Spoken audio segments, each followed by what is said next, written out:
do anything to protect her children. But how do you shield an innocent child from something you can't explain? The month was August of 1977. My mum had recently divorced. She had 4 children that she was left to bring up on her own.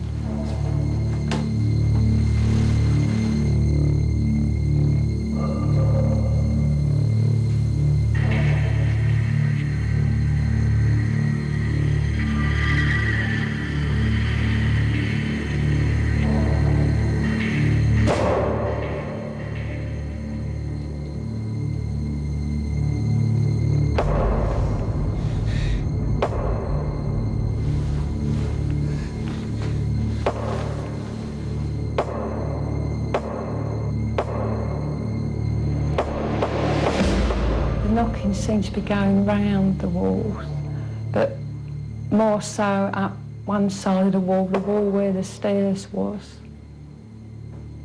And it was continuous knocking.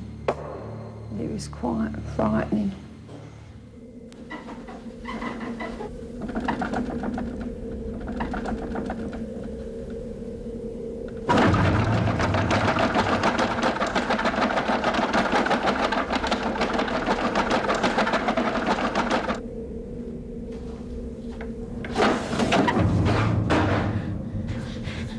It's mixed emotions, really, like this is disbelief, you know. You wanted to believe that something strange was going on, but in another sense you didn't. You didn't want to accept it because you've never come across anything like this before.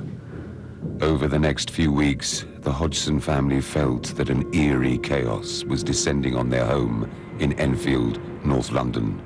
The case was attracting unwanted attention, and an ever-growing band of visitors were now reporting bizarre activity that seemed to occur on a daily basis. I didn't really expect, I certainly didn't expect to find anything like we did find when we got there. Furniture would be turned over, fires started. I remember, because it struck me just above my right eye, was a Lego brick. It gave me a hell of a whack. I mean, I had a mark there for some days afterwards. It was just, it was frightening at the time, it really was. There was a very strong atmosphere of despair to a certain extent. When paranormal investigator Maurice Gross arrived on the scene, questions were being asked. What could explain the traumatic experiences affecting the family? One of my jobs, of course, was to go there and try and explain to them, after I'd heard what type of phenomena were happening, that it was possibly poltergeist-type phenomena. It was obvious then. Janet seemed to be the centre.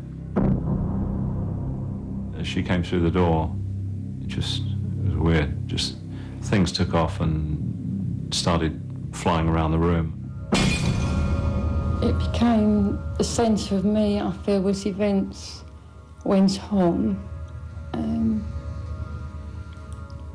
And a lot of things were surrounded around me. Janet then started to go into trance situations.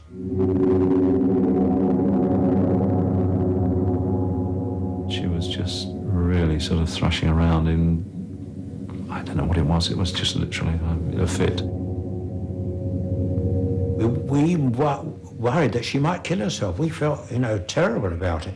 She rushed across the room and smashed her head on the wall. I was feeling like I was possessed.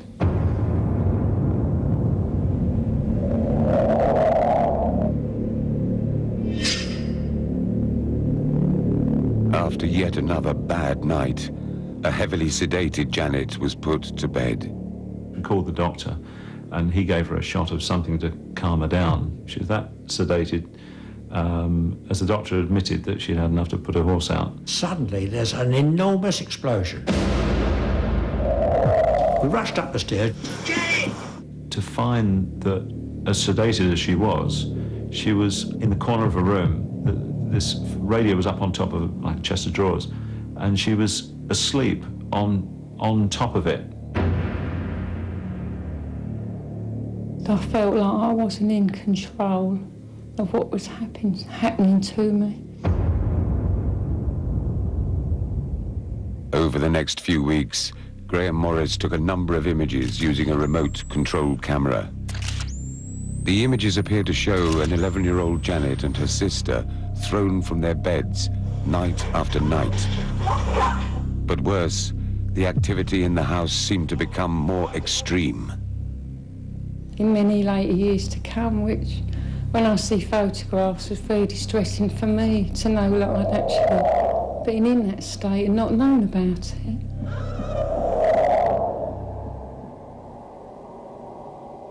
Fueled by the fears of the family and a natural instinct for answers, Maurice Gross decided to attempt communication.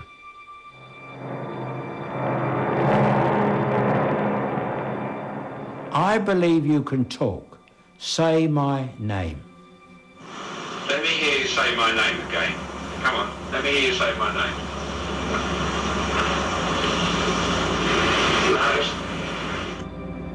I looked at Joe and I looked at Janet. I thought, it's crazy. And I thought the voice came from the ceiling or somewhere, you see. When I looked at Janet carefully, when it started to talk a little bit more, I noticed her lips were trembling very slightly. And I said to her, I challenged her, I said, Janet, that voice, I think, is coming from you. It didn't feel like it was coming within me, it was more around me, behind me, as I felt. It was a rather strange feeling, that you felt like you were being used in some way. Absolutely terrifying to hear a girl speak in an old man's gruff voice. He said, where are you in the room? And he said, on top of Janet. I felt like I couldn't control the voice centering itself around me. I don't quite remember who asked his name, but he did reply, my name's Bill. He was asked the question, how did you die? I went blind. Then I had an hemorrhage and I fell asleep and I died in a chair in a corner downstairs. Now, we didn't know that. Nobody else knew it. Is it possible that the spirit of a dead man called Bill had taken control of Janet?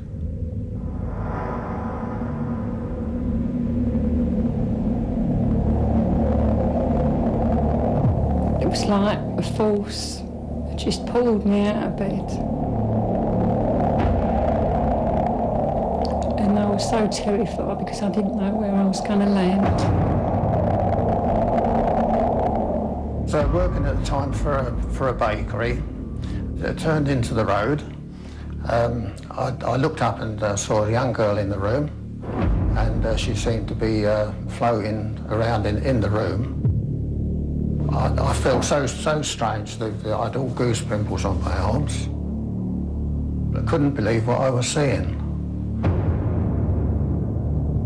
Then, in autumn 1978, to the relief of the family, the activity seemed to calm down for good, but only after Janet was sent to hospital for psychiatric tests. And I just felt like an outcast of the family. Why me? She received a full, clean bill of health.